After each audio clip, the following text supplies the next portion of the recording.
Israel. Apakah benar? Sebenarnya kalau merujuk kepada zaman Nabi Nuh, tanahnya Israel sekarang ini merupakan tanah yang seharusnya dimiliki oleh Arpakshad. Arpakshad ini merupakan nantinya akan menjadi leluhurnya orang-orang Bani Israel. Jadi Nabi Nuh ini waktu dia nyebarin ke anak cucunya, dia udah nempatin bahwa orang-orang Ham akan ke Afrika, orang-orang Semitik akan ada di Arab, orang-orang Javid akan ke utara di Eropa. Dan kebetulan leluhurnya orang Palestina ini adalah orang Hamitik, namanya Kan'an. Kan'an ini merupakan anak dari Ham. Kan'an ini harusnya pergi ke Afrika, tapi saat dia mau pergi ke Afrika, dia transit di Israel, dia keburu nyaman. Itu kenapa tanah dia disebut tanah Kanaan. Sebenarnya bukan, itu merupakan tanah buat Arpakshad yang merupakan tanahnya Bani Israel. Ya saudara-saudara Kanaan juga udah ngebilangin ke Kanaan, lo jangan di situ, tuh bukan tanah lo, itu merupakan tanah saudara lain, tanah buat keturunannya si Sem. Tapi ya akhirnya Kanaan juga akhirnya batu dan dia tetap stay di sana sampai akhirnya memicu banyak keributan kayak sekarang. Jadi orang Palestina ini dari Kanaan, mereka merupakan orang Hamitik, mereka bukan Semitik. Jadi sebenarnya kalau mau ngomong secara jujur, tanah Kanaan merupakan tanah untuk orang-orang Arpakshad, orang-orang Israel.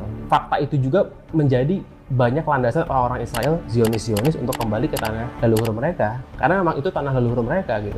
Ngomongin Zionis, ngomongin Yahudi. Orang-orang Zionis ini kebanyakan saat Balfour Declaration, saat pembentukan negara Israel dari Inggris tahun 19-an itu, 19-an awal itu ya. Orang-orang Zionis ini kebanyakan bukan merupakan orang Yahudi asli. Orang-orang Zionis ini kebanyakan mostly adalah orang-orang Ashkenazi Jews. Siapa itu?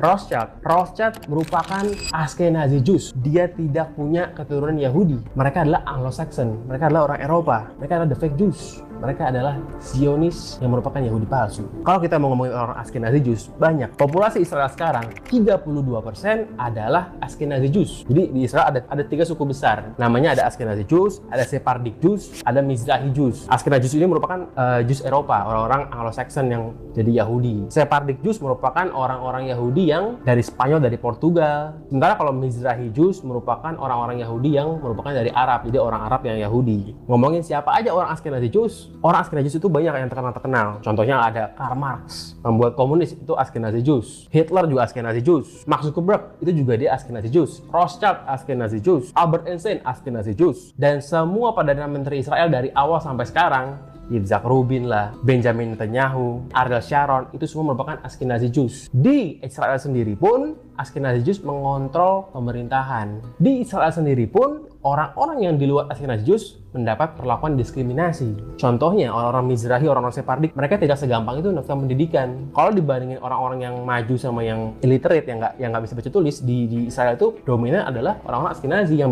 majunya. Gue pernah nonton video di Al Jazeera yang menceritakan bahwa orang-orang Mizrahi sama Sephardic ini ya didiskriminasi oleh orang Ashkenazi, entah di pemerintahan, entah